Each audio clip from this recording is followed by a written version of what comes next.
we start our afternoon session, which is about ecosystem services on the ground, promises and pitfalls.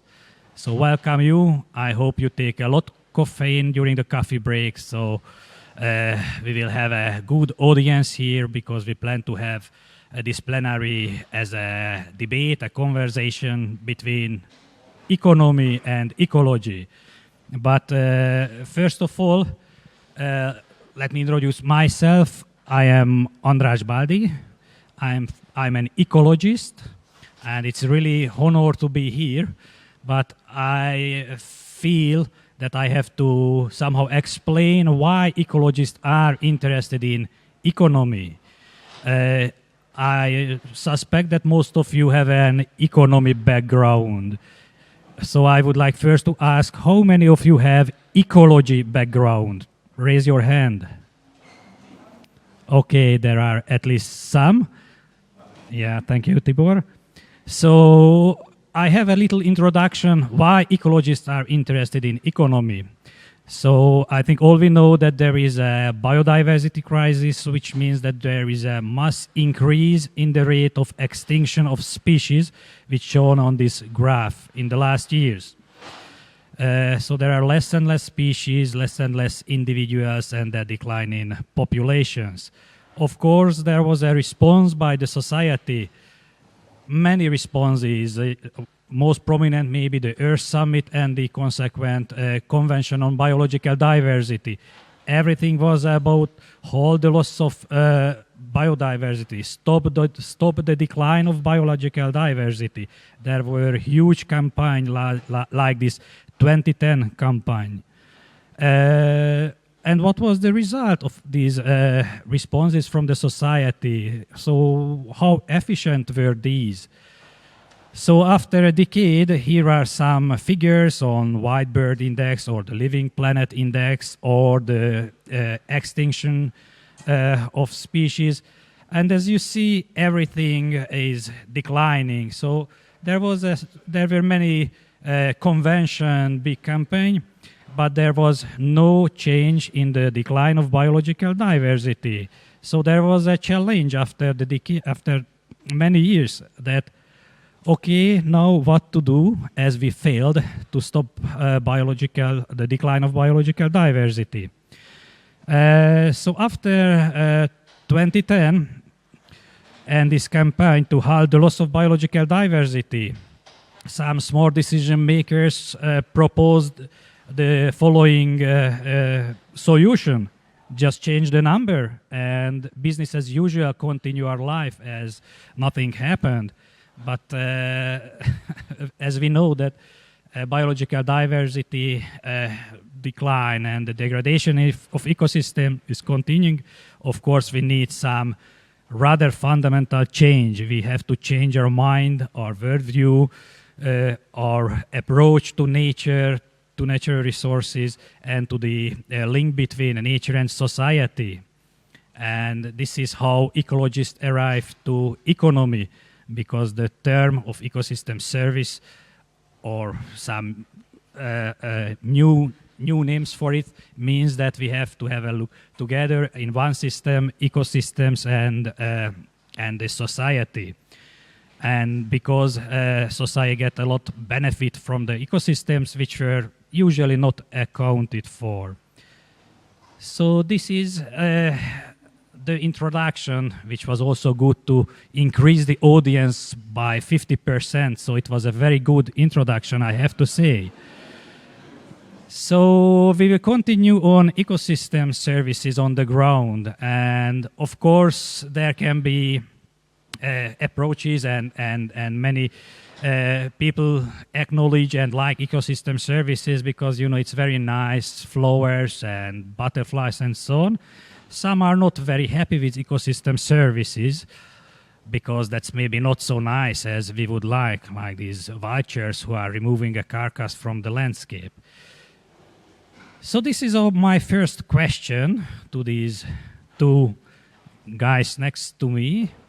And I will have some questions and the expectation that they will have to express their view on the questions, and we plan that there will be a nice discussion and debate, and I go a little bit backwards to just clean the link between them. And actually, just to introduce them, Eszter Kelemen from Hungary, background in economy, but also she's very interdisciplinary. And she is at Budapest Corvinus University, Hungary. And other side, Tibor Hartel from Sapiencia University, Romania. Background in ecology, but he has also many interdisciplinary steps and activities. So in my introduction, we arrived to, wow, there's ecosystem services, very nice or very bad. So this is my first question to Eszter, to give some more introduction about yourself, just to show why you will say what you say. So what is your background and experiences? And then please tell what you think. Thank you, András, for the introduction. I'm also welcoming you warmly. It's an honor to be here and have the discussion with Tibor and András, and hopefully also with you. As András said, I have my background in economics. Then I did my PhD in environmental sciences, and in the meantime, I also worked a lot with rural sociologists. So I truly feel I have several disciplinary backgrounds. And most of my research in the last 10 years was about the socio-cultural valuation of ecosystem services. So I mainly worked at different rural places in Hungary, mainly managed extensively and also under nature protection.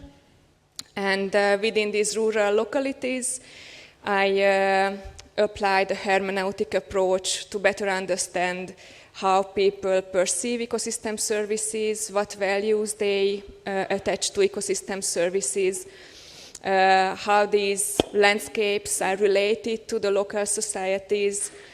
And applying the hermeneutic approach, I also kind of arrived to the feeling or to the situation where I felt that I should move forward and do something as well, do some actions.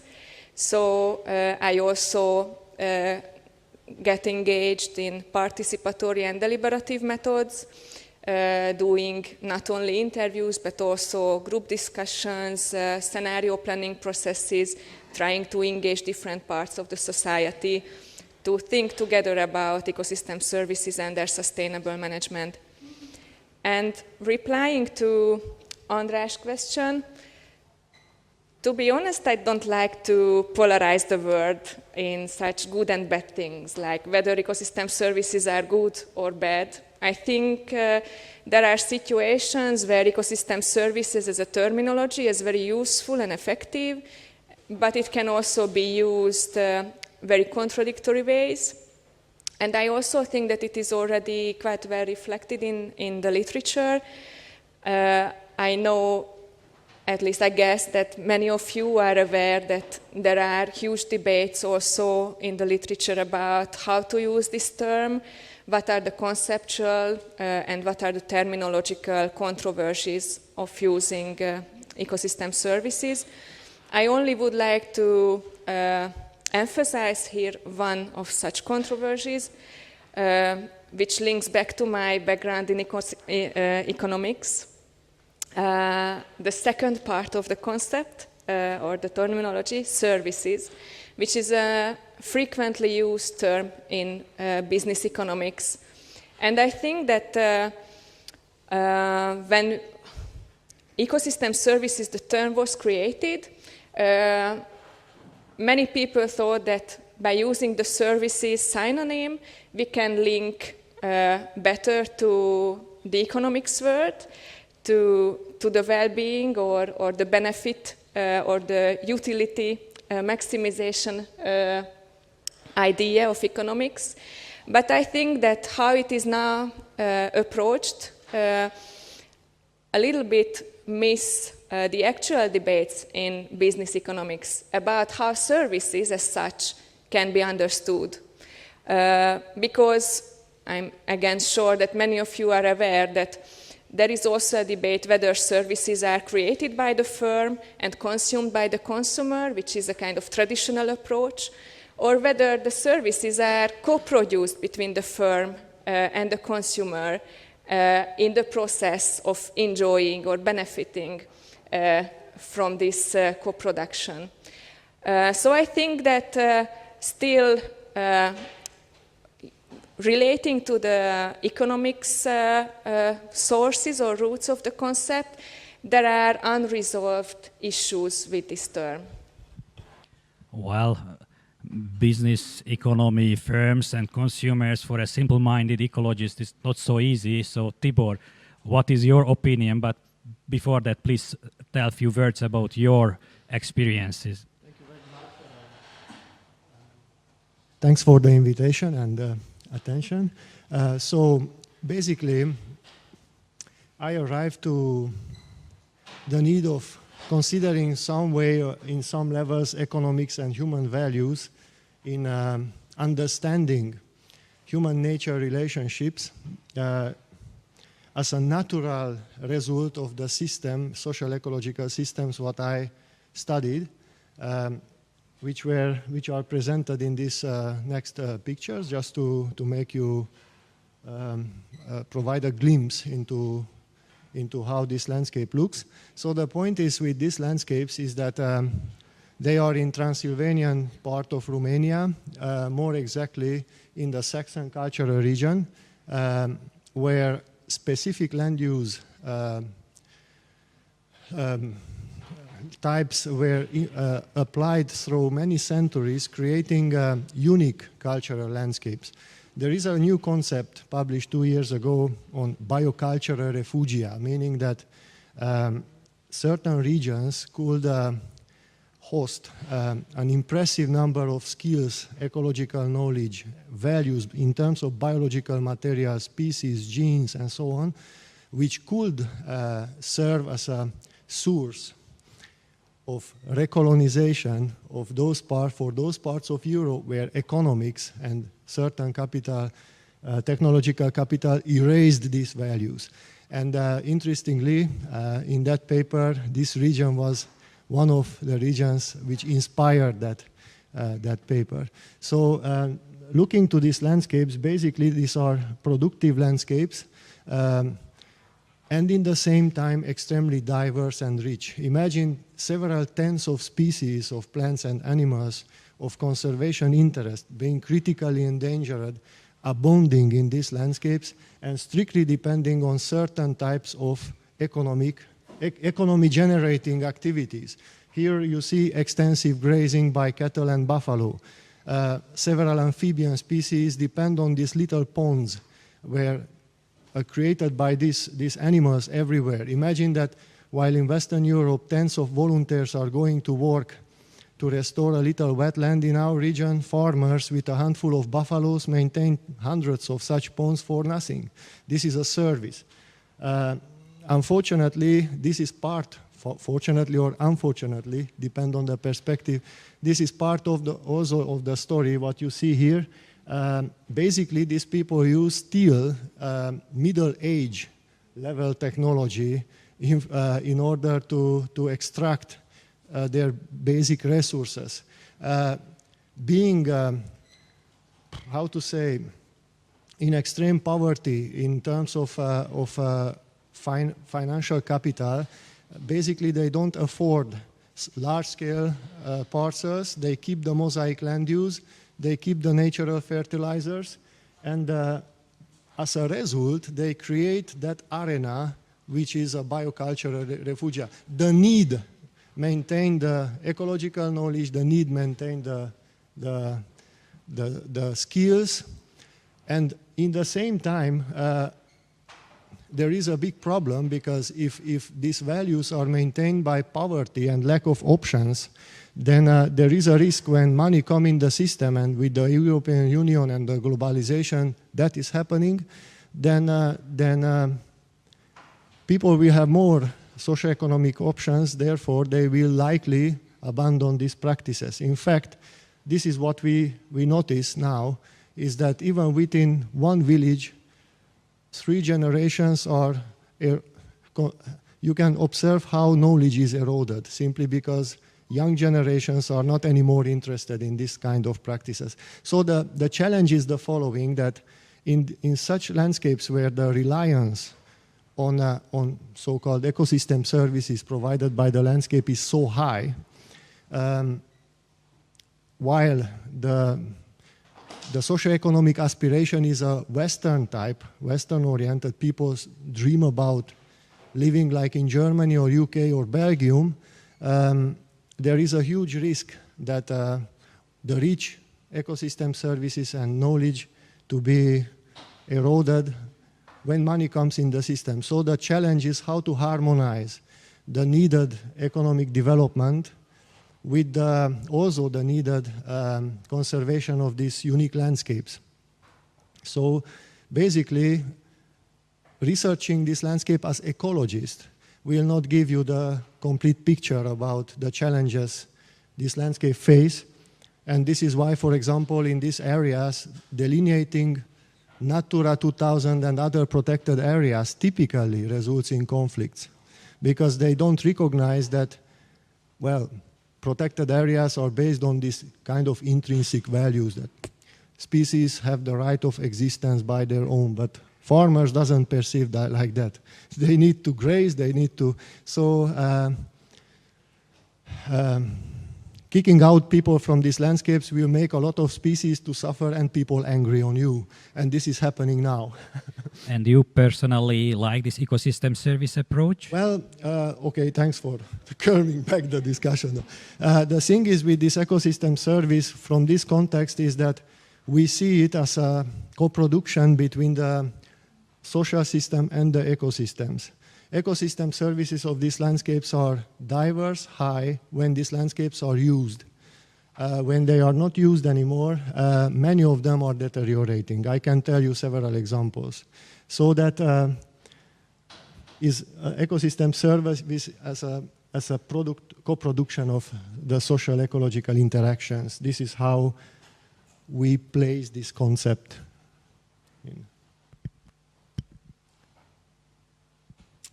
Do you have anything to say? Or, huh? Well, yes, I was a bit looking to András whether he has a new question to us, because I think it is, so what I understood in your thoughts, Tibor, is that also, well, I challenged the service part of the concept and you challenged the ecosystem part of the concept, because you said that it's kind of co-production between society and the ecosystem. And I'm just remembering back to the summer school we had just 2 days back, before the conference started, and I'm remembering one of the comments there.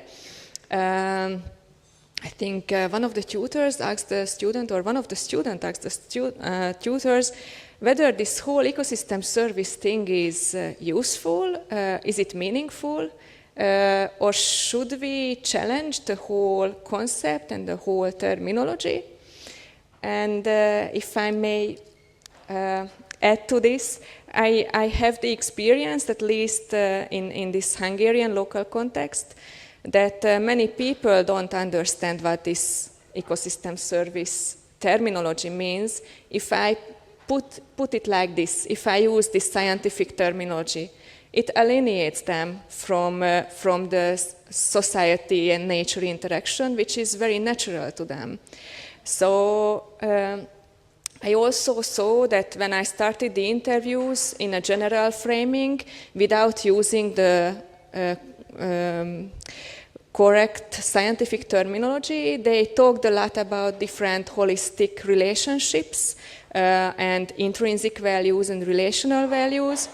But when in the focus groups I started to launch the correct scientific terminology and reframed all those things they told me in the interviews in this ecosystem service framework, they started also to rephrase the values they attach to ecosystem services. So they started to instrumentalize the relationship, and they started talk about utilities and instrumental benefits they gain from nature. So I really think that when we use the scientific terminology in different local contexts, probably we will, only through the terminology we use, we will change also the attitudes of the people they have.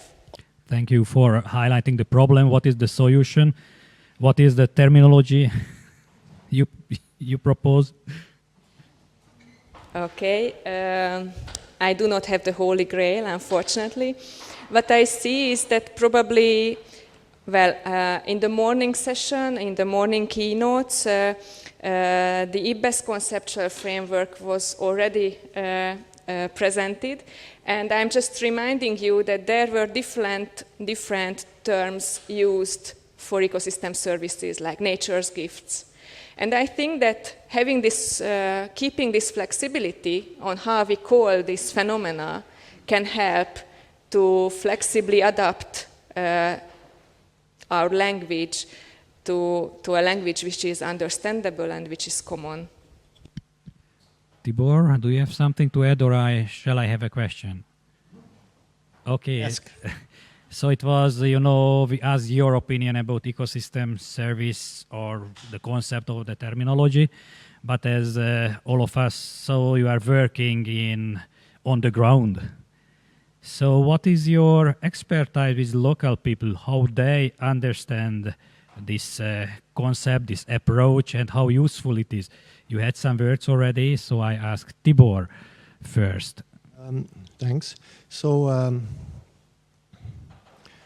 the term ecosystem service is not easy to interpret at local level. However, we use it in order to trigger some level of contemplation, reflection of people regarding their relation to the environment. So the ecosystem service concept helped me as an ecologist in order to put things in the right order. For example, there are so many types of values, which very interestingly, even local people don't know that they know them, don't know how important are for them. For example, identity is almost a taboo type of value, meaning that people not talk about that so much in our cultural context, but is extremely important and they don't realize it. So triggering discussion about identity and how the landscape contribute to that for us was extremely important. It helps also in nature conservation actions. For example, there is this little yellow-bellied toad, Gelbauchunke, little frog which is protected and is depending on little temporary ponds. As a nature conservationist, I go there to talk to them, people, that yellow-bellied toad is important, we must protect. And they say, okay, leave me with this stupid discourse. But if we reframe the discussion and identifying which kind of economic activities generate as a byproduct the yellow-bellied toad, for example, buffalo grazing or cattle grazing, we found out that these are part of the identity of the local people for hundreds of years. They are all smiling, yes, buffaloes. But did you know that this little frog is benefiting from that buffalo is rare? Seriously, wow. So the point is that for us it's very important to we use values and more, at least inspired by the concept of ecosystem service in order to communicate to farmers and also to synchronize with them, because we kind of involve them in a process of value transformation. And in this respect, the concept for me is useful and also is highly useful when it's about communicating to policymakers. For example, this wood pasture system, what you see in the picture, ancient trees, are typically removed and so on by the modern paradigms. So basically, the challenge is clear. Some structural biophysical ecosystem components must be reduced and maintained. No need for ecosystem service for this specific thing. But when we start to talk about in how many ways societies benefit from that landscapes in historical, cultural, economic, local products and so on, is a very good start of discussion. And we need these small structural features across the landscape, like ponds and trees, in order to have all these benefits. But the next step of the discussion is about the structural elements. We need to we need to bring back trees in pasture. So let's see how technically we can solve that. So yes, ecosystem service concept for us in this context and now in this transition phase is useful in this respect.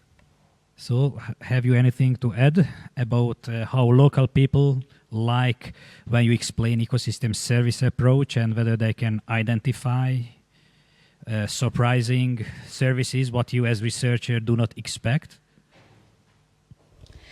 Yes. I was quite much astonished when I did my PhD, and I thought it will be a nice experiment that I made lots of different interviews with different resource users and then compiled a list or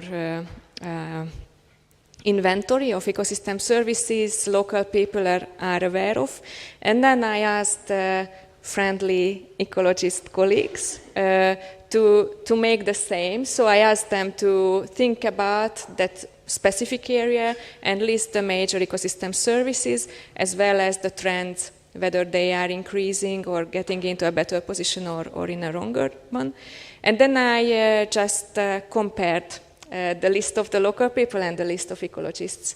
And it was, I felt to be amazed that many of the observations were quite similar between these two groups. So, of course, it doesn't mean that everyone from the local community are aware of all the important ecosystem services, but the community as a whole has altogether the knowledge almost as comprehensive as ecologists' colleagues have. I mean, putting it together. So I have this very, nice feeling. And I also figured out or experienced that, a bit similarly to Tibor, that ecosystem services can be very powerful when we talk to practitioners, because that is a language which is easily understandable to them. And that is, again, a kind of first steps to build a common ground with local resource users and with the practitioners.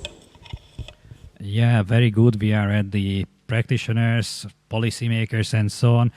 And there is very nice activities like the IBES at the global level. But how can we use this ecosystem service approach at the local level, national level, or local level? We don't have too much experience yet, but maybe you have some ideas about that. Maybe Tibor wake up and have some ideas. Yes, well, Eastern Europe is somehow, I must say that, isolated in every respect from Western Europe, and this is good and bad in the same time. So the thing is that we don't do those types of research what we hear today in the keynote speakers, like to mature the concept. We have so many challenges that we pick up the most simple available definitions and we go with them to say what we can. So from this respect, what a challenge is that not the concept itself, or not only, what we experience is the institutions, the formal institutions responsible for nature conservation and commodity production, like forestry, agricultural policies, and nature conservation, if they come with their own paradigms. So those core values which produce the paradigm of making them to exploit that forest, and they are not even open to rethink that paradigm and to the status quo of that, then the ecosystem service concept will not make miracles. Simply, they will replace timber production with provision in an ecosystem service. But in the same time, the status quo remains, meaning that basically I see ecosystem service concept as a way to connect people with the environment. That means that deep value changes. So when we talk with foresters and agricultural people, it's like an invitation in an informal way for that journal of transforming our own values. But in fact, they are there, they are saying what they are thinking, and they are open-minded and helpful, but going back with the same paradigm and sleeping, and like we had an activity. So this is the problem, what we face with this concept. And nature conservation institutions, unfortunately, do the same thing.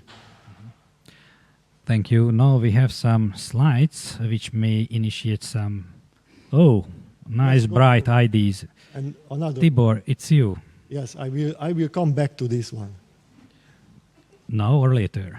Well, we have 5 minutes left, so... Only 5 minutes? Yeah, you talk too Eszter, much. Please. Okay. So this is the power of creativity in the discussion. So following up your thoughts, Tibor, I truly agree that in many cases formal institutions, especially if they are coming from higher spatial scales, for instance from the EU level, they have sometimes counterproductive results. And this is called crowding out in the literature. So basically, I'm just rephrasing one of the interviews I made a couple of years before with one of the farmers, whom we were talking about how they do farming, whether they take into account nature and environmental measures. And first, when he started to discuss his approach to farming, I thought that, wow, it's great. I mean, he's still keeping some traditions. He do things which he learned from his father and grandfather. And then I asked him about the CAP, the Common Agricultural Policy and its subsidies. And well, I thought that it will be something positive, but the response was a kind of angry response, and the farmer started to explain that he thinks he is a farmer. He identified himself as someone who produces food and feed, and in this term, he's an important part of society because of producing food and feed.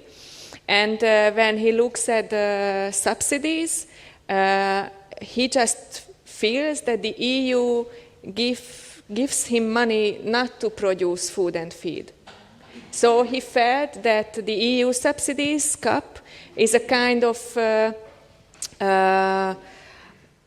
alienation from his own farmer's identity. So I think it is quite interesting to see how these formal institutions can be also not so useful to reach our aims. But informal institutions, on the other hand, can help a lot. So may I say 2 more sentences with my pictures? Yes, please. Okay. So, yes, because I wanted to just give you a very brief impression how these informal institutions can be supported and how these informal institutions then can help a kind of behavioral change. So in one of our projects, we had a scenario planning process, but I realized that somehow the local people who took part still not see the reason why we are doing this whole thing, why to participate. They felt to be far from the whole issue. And then we decided to ask local children to draw some pictures about their hopes and fears of how the landscape will look like in the future. So you will see now some of these pictures. Like in the bubble, it is the present state, and within 50 years outside of the bubble, you can see a desert. And here again, you can see the pollution of the earth. Again, a desert, and a more sad desert at the end. So I just brought these pictures because this was what we did in the local community as well, that we brought these pictures to the workshop, displayed them there. And in the coffee breaks, the participants could just have a look at the pictures. And I was amazed to see how looking at the pictures just brought the issue close to themselves. They started to realize that this is about the future of their own children. It is not something far in the future, not something far in the earth. It is happening with them, and they are responsible for what is happening.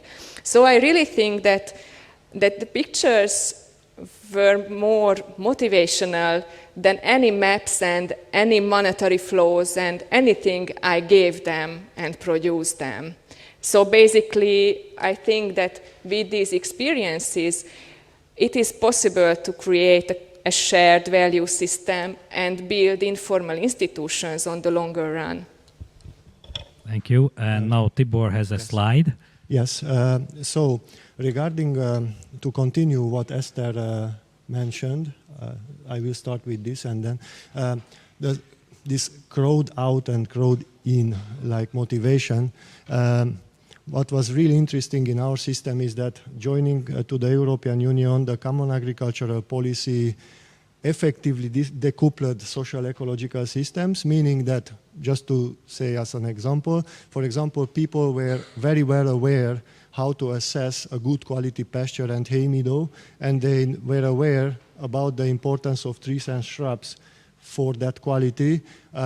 When they started to access CAP money, then they do all this maintenance like land use for having the money, and they simply didn't realize that in the meantime the ecosystem service provision eroded very much of that system. They cleared all the shrubs which would never be cleared, or overgrazed places.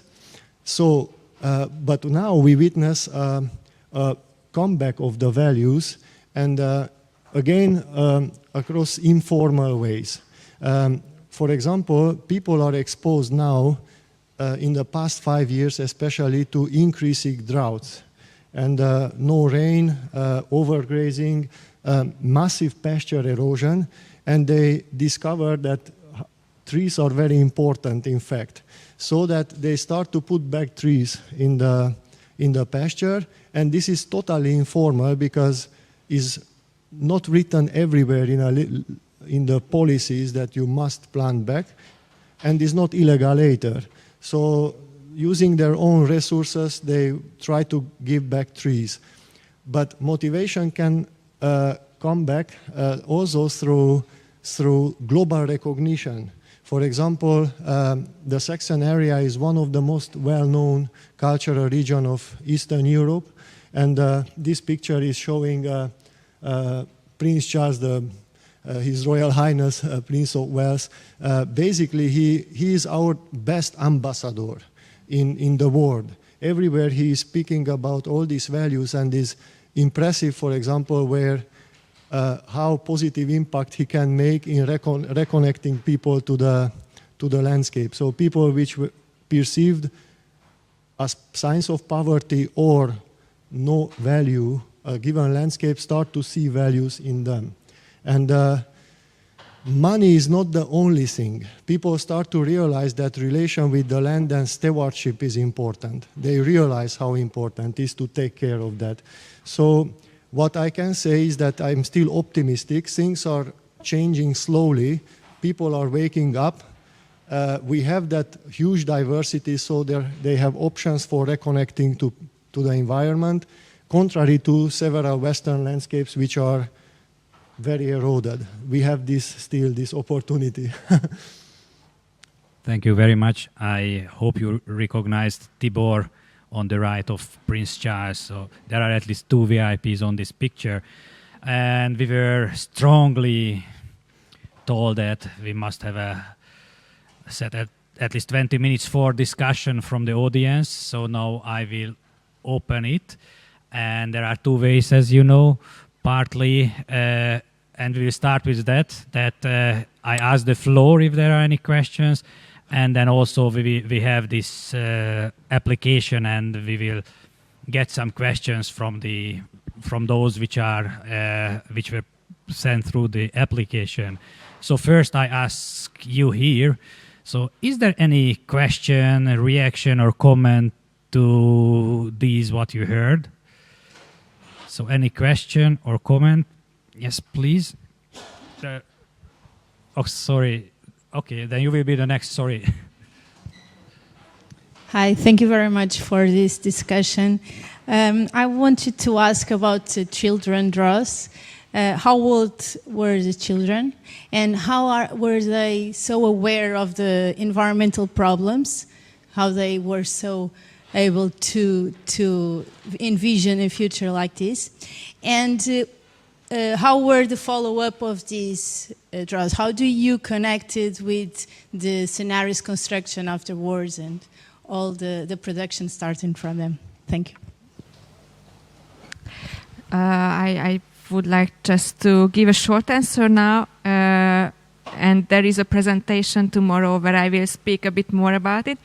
But just quickly, children were between 7 and 14 years, and basically we approached first their teachers, explained the task to the teachers and asked them to follow the same guidance, give the same guidance to the students.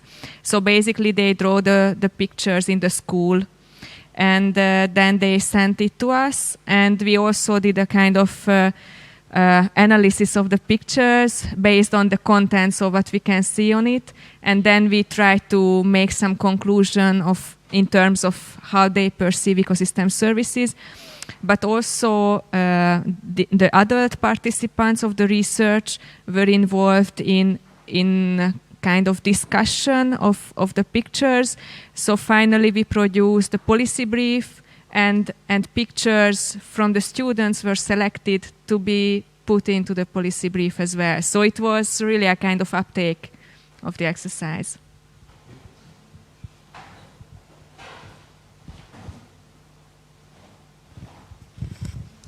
Hello.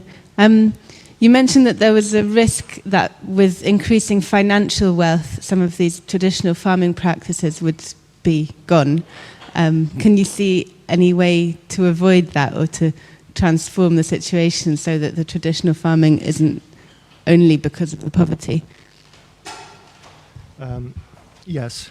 And I think there are. To come back to our cultural landscapes, for example, and is about money, okay, cap money, let's say, incentives as payments. Currently, so we know that historically those landscapes were also arenas of social interactions. People go out together to work there and talk and interacted. And there are several examples of this. The current common agricultural policy, for example, second pillar doesn't incentivize these types of actions anymore, even if it is about rural development. So in effect, I think that money can be used not only for restoring old buildings and old built heritage sites, because in Romania, for rural development projects, there are eligible only those buildings and which are accepted as monuments by the Romanian Academy. So we need to add a few more things on that list, like ancient wood pasture, historical landscapes, so people can access money to create events there and to rediscover old and new social actions and events.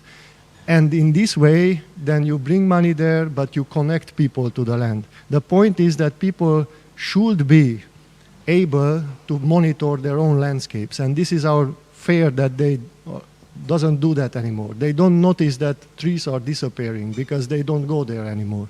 So I think that we could work with the current policy and incentives to create these links. Of course, with more creativity, but I'm hopeful in this respect. Yeah. Okay, just a minute. I just want to ask Barbie how many questions we have. A lot?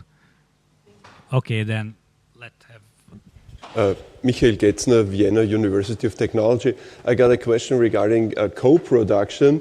I mean, in generally we can agree this is ecosystem services are co-produced by the social and ecological system. Could we sort of, or could you describe this a little bit more in detail? Because it's, of course, it needs institution, etc. But we need also, say, the individual, like the citizen or the consumer, co-producing ecosystem services, and probably it's the extent of individual efforts to co-produce and the ecosystem services might, of course, depend on the ecosystem services, whether it's like food or water or, I don't know, some public good in terms of existence values or so. So, should I respond? Yes.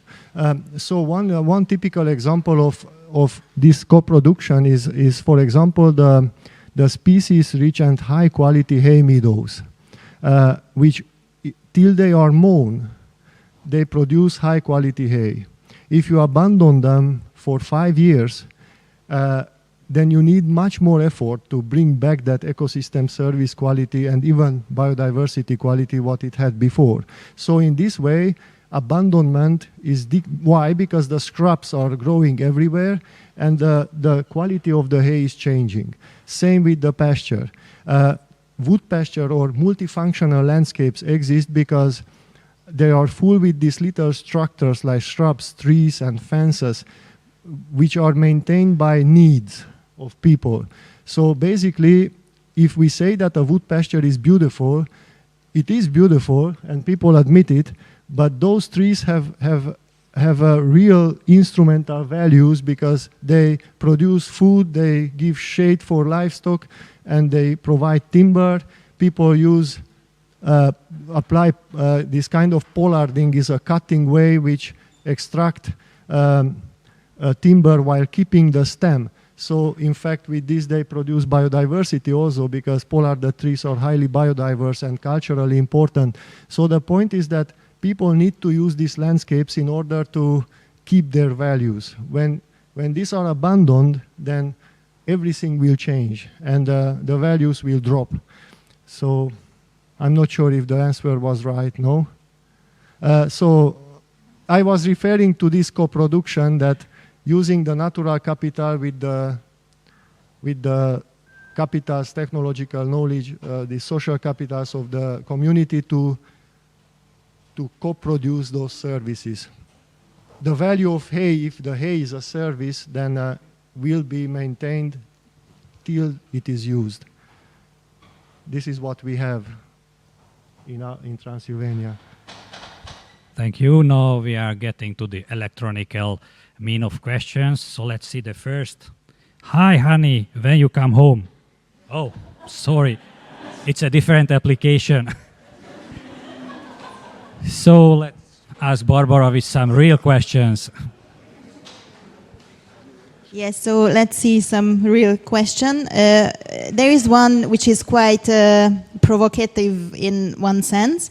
The question is, does all this attention to ecosystem services deflect attention from the political economic changes required to reduce consumption, extractivism, etc.? It gives academics something to argue about, reframe, while Rome burns. What was wrong with the way local people were originally expressing their values and relationships to nature? Fortunately, I'm only the moderator, so... Do you need again? Shall I read it again, or? Well, basically my feeling is that it is not only one question, but probably a bunch of questions, so I might not be good at answering the whole spectrum of these questions.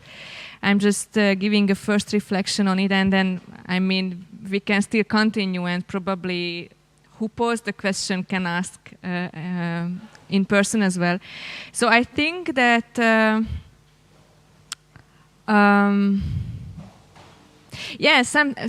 to be honest, I do not have a very clear answer as well, because I I myself sometimes questioning myself as well if this is the good way of dealing with all these issues.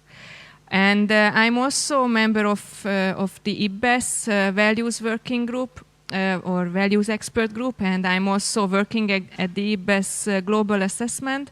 So I also have a kind of view about how these things are refrained in global level policy making or science policy interfaces. And to be honest, what I see mostly is a kind of discrepancy between the higher levels and the local levels. And when I'm thinking about how ecosystem services are referred to or used at the local level, and why it is wrong how they think about this phenomena in their own terms, I see no any problems with using their own perceptions and terms.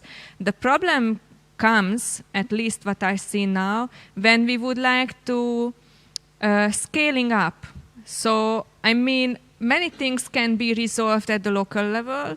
Ecosystems can be managed sustainably by local communities to a certain level, although I also see that when we have a very strong community, when we have strong bonding capital in a community, sometimes it is very hard for a community to look at broader scales and realize that if something they do with their own resources will have an impact on larger time scales and larger geographical scales.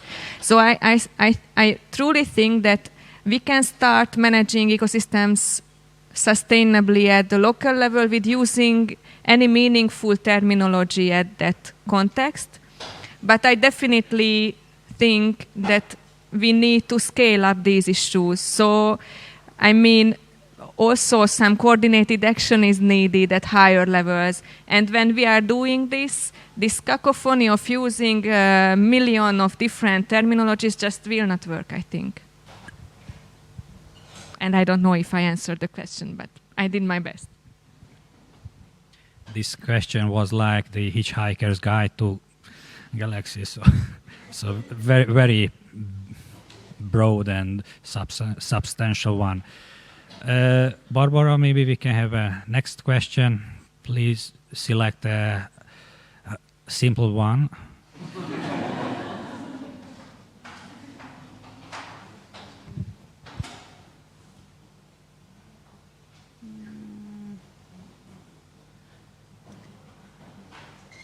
Okay. There is one more. What do the farmers still ploughing with a horse aspire to? Are they content to keep undertaking hard labor, or what lives do they want for their children? If Western life, that's what they want, what are the solutions? So the first question is why they plow in the way? Why they use horse? Yes, what do they aspire to? From an economical, social. So the thing is that we had a study on this, and one person which is plowing can be, for example, a lifestyle consumer. Let's call it like that, meaning that he or she value that life and and use it as an option. But the big majority, and these are the downshifters often coming from urban areas and adopting agriculture as a traditional value. Most of them are aspiring toward heavy machinery, and the solutions for them, solutions for achieving their aspiration, I think, is that what they will do and are doing already, they are selling the land or putting many small parcels together and then creating a big land which will be plowed, and they share the benefits. So, and this is happening now. So not many of them are happy with this situation because money are spent and they don't have land anymore. But still is a solution for keeping this mosaic is impossible in several thousands of square kilometers. Is impossible.